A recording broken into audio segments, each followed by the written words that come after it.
فأعوذ بالله من الشيطان الرجيم. بسم الله الرحمن الرحيم.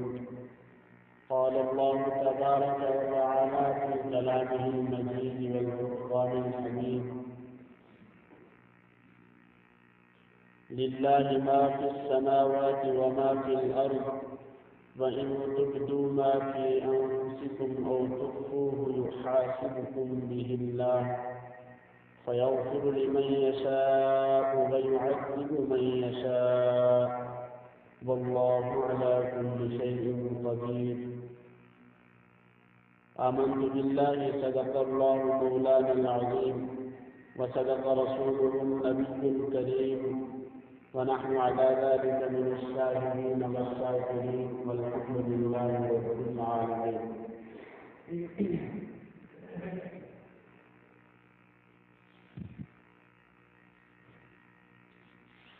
قالوا سبحانك لا علم لنا إلا ما علمتنا إنك أنت العليم الحكيم.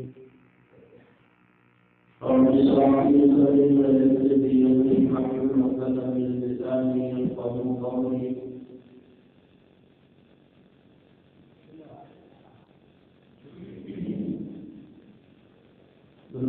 اللهم صل على محمد وعلى آل محمد كما صليت على إبراهيم وعلى آل إبراهيم إنك حميد مجيد.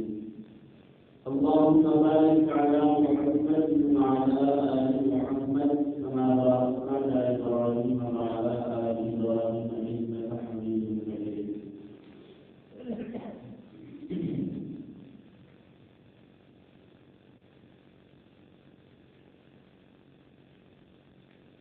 اللہ تعالیٰ کی حضور نبی کریم صلی اللہ علیہ وسلم کے واسطے سے اپنی مخلوق کے پاس بھیجی گئی ہدایت شریعت اللہ نبی سمجھنے کے لیے اللہ تعالیٰ نے انسان کو عقل دیا اور دل میں اللہ تعالیٰ نے سمجھنے کا مادہ رکھا. کوئی ایسی چیز ہے قابل تعلیم چیز ہے، پاکیزہ چیز ہے. اللہ نے یہ صلاحیت دل میں رکھی ہے کہ دل کو کیا ہوتا ہے کہ یہ چیز سچی ہے اور ہمارے تعلیم. لیکن انسان اپنی بدقسمتی اور بدبختی کی وجہ سے کسی برے کام میں، کسی بری چیز میں ملوث ہو جائے، کسی برے کام کو کرنا لگ جائے تو یہ ان کا اپنا فیل ہوتا ہے. ضمیر اس کا اور اس کا دل اور اس کی عقل ضرور رہ رہی ہوتی ہے کہ بات کرنا ہے. یہ ضرور تو شیطان جو ہے انسان کا اصلی ترین دشمن ہے اور ابدی دشمن ہے.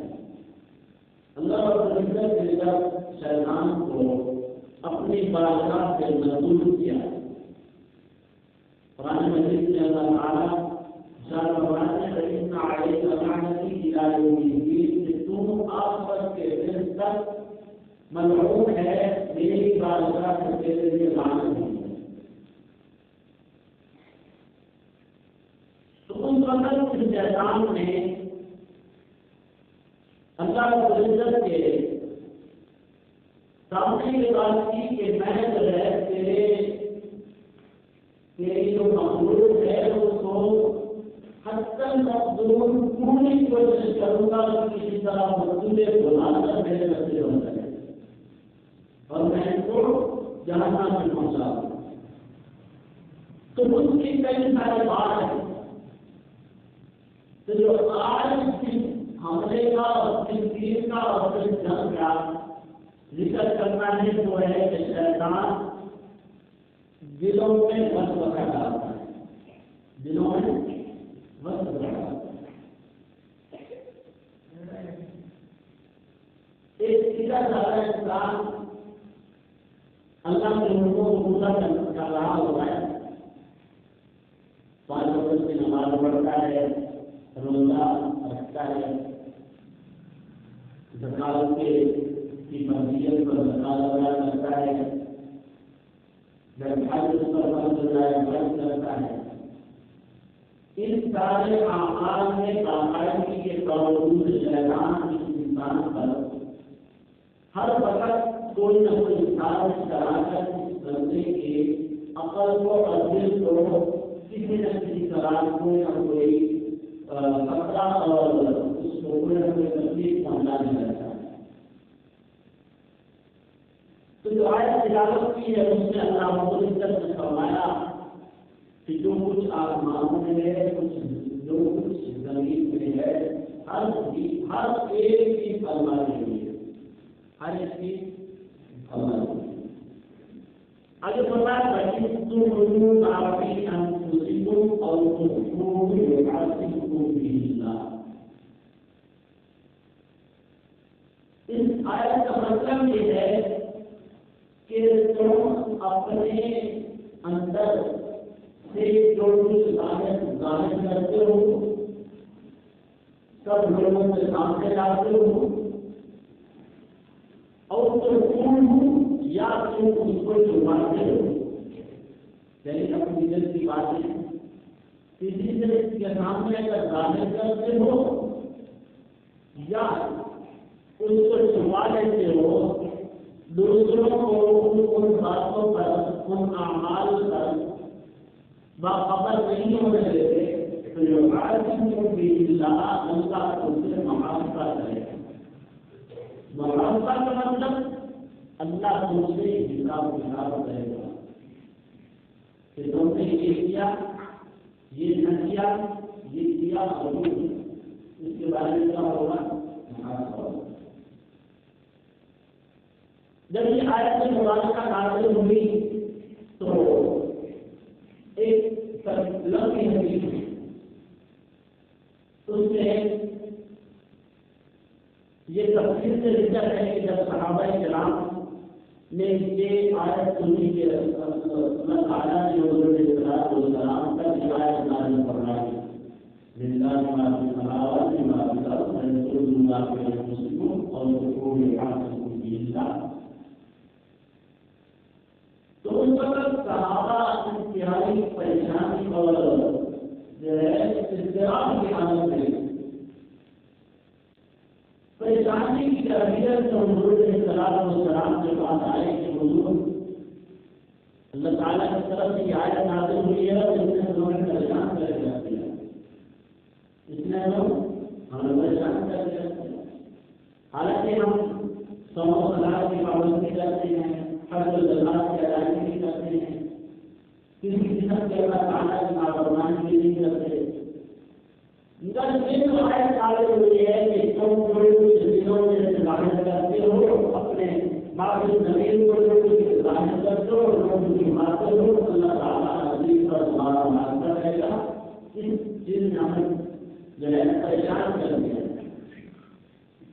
تو ان سے معلوم تو یہ ہوا کہ جو ہمارے دلوں میں بڑے آتے ہیں، ہمارے دلوں میں جو بڑے آتے ہیں، تو اللہ تعالیٰ ان مسئلوں کے بارے میں بھی ہم سے سوال جواب کرے.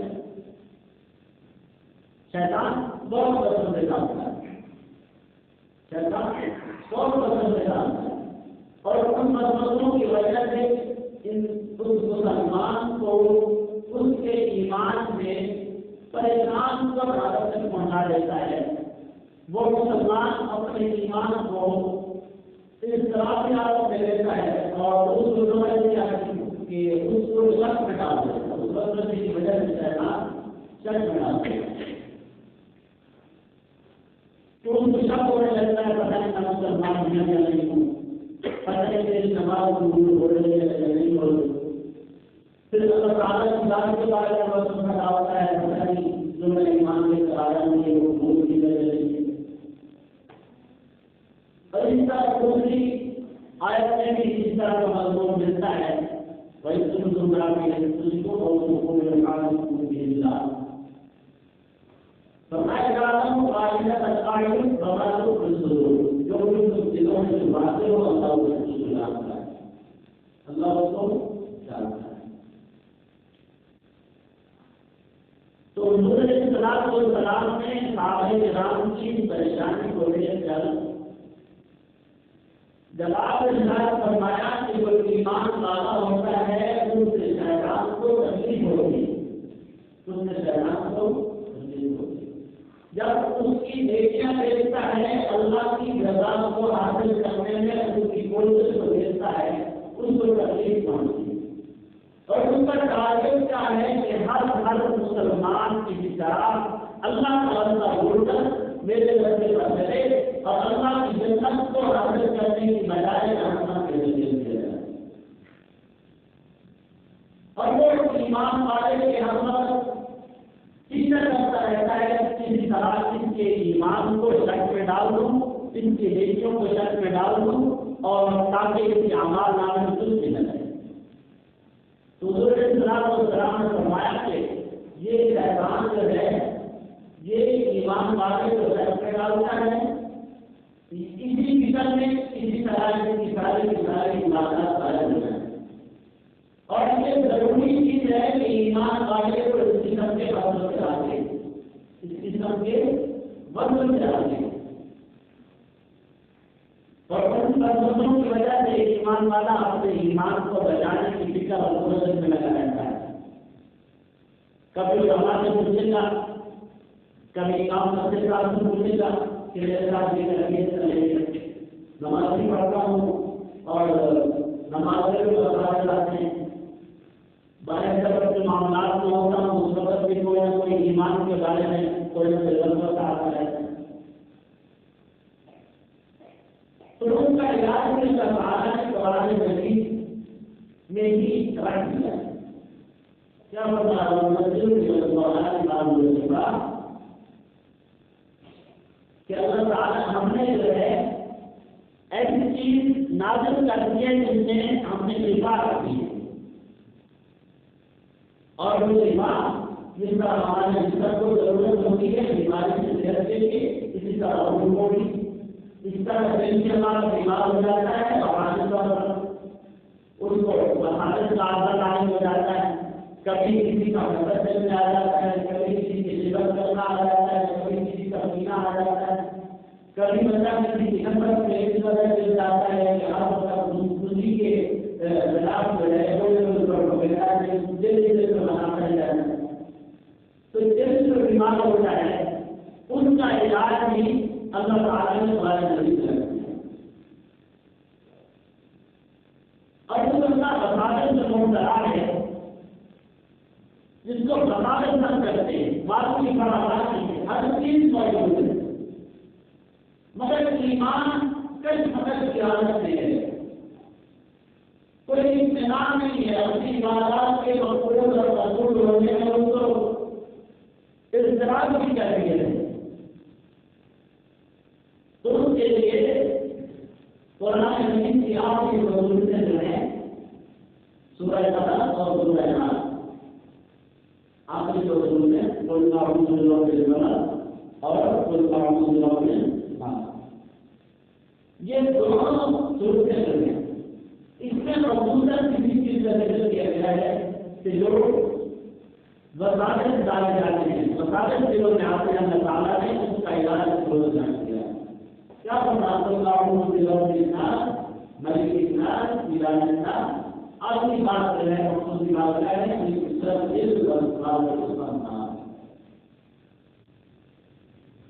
کہ میں اللہ کی پناہ چاہتا ہوں، مجھے بندر ہوں جو ایمان کو قبول کرتا ہے،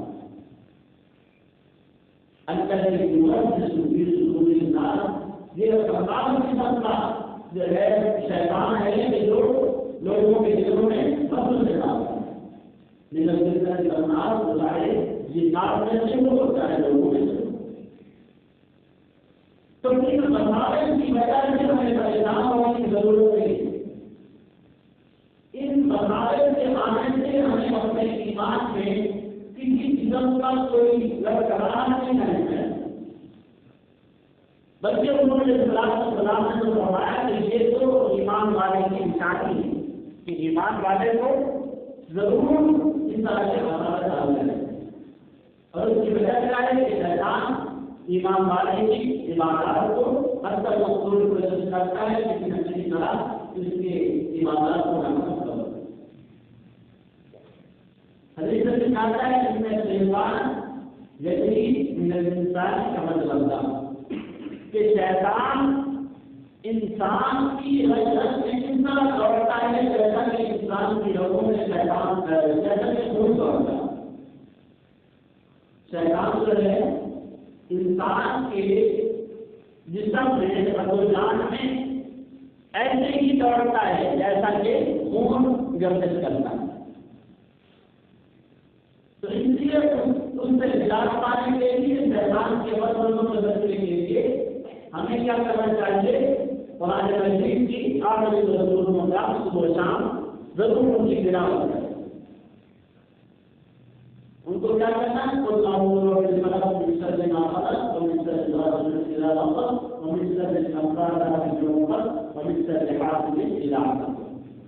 اور آخری صورت کیا ہے؟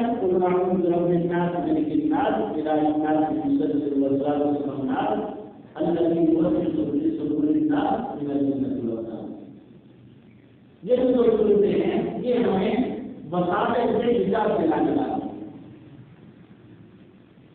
ہمارے دیش میں جو روگ لگ جاتا ہے وہ کسی بھی سمجھو ان روگوں کو ختم کرنے کے لیے اللہ تعالیٰ نے دلائی ہے۔ اور اسی طرح بچوں کو جو سفر کر رہی ہے والدین پریشان ہوتے ہیں، بچے کیا وجہ ہے بچے کو بچہ موٹا ہوا ہے سکون کی نیند نہیں سو سکتا، تو اس کے لیے بھی حضور علیہ السلام حضرت حسن اور حضرت حسین رضی اللہ تعالیٰ عنہما کو ان دو صورتوں کی تلاوت کر کے حضور علیہ السلام ان کو دم کیا۔ تو یہ جو صورتیں ہیں ہمیں ہمارے ایمان کی سلامتی کی ضمانت ہے۔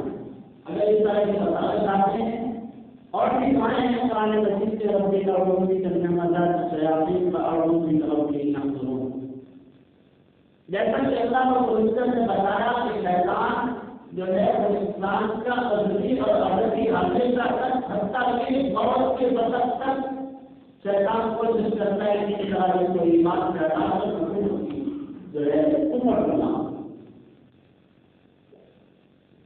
تو اس کا اس دشمن سے بچاؤ کے اللہ تعالیٰ نے دال بھی دی، وہ یہ دال یہی ہے کہ مطلوب دعاؤں کا اہتمام کیا جائے اور خاص طور پر ان دو صورتوں کا سورہ قلم اور سورہ ناس کا اہتمام کیا جائے۔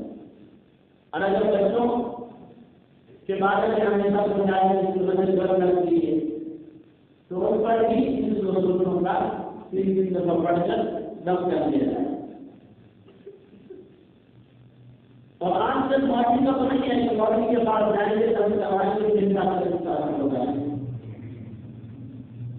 قرآن کو ہر مسلمان کا ہے، قرآن ہر مسلمان، مگر یہ ہے کہ ہم نے اپنے تعلق کو اس قدر کمزور کر دیا جس کی وجہ سے ہم اپنے آپ کو بہت نہیں دیکھتے۔ تو دعا ہے اللہ تعالیٰ ہمیں شیطان کے اس قلبی مساجد سے حفاظت نصیب فرمائے اور ان مساجد سے بچنے کے لیے اللہ تعالیٰ نے اور حضور علیہ السلام سے جو ہمیں طریقے اور جو ہے اس سے بچاؤ کے جو طریقے بتائے گئے ہیں ان پر عمل کرنے کی کوشش نصیب فرمائے اور اللہ تعالیٰ ہمیں ایمان کامل نصیب فرمائے اور مرتے وقت بھی اللہ تعالیٰ ہمیں شیطان کے جال سے حفاظت نصیب فرمائے۔ وآخر دعوانا الحمد للہ رب العالمین۔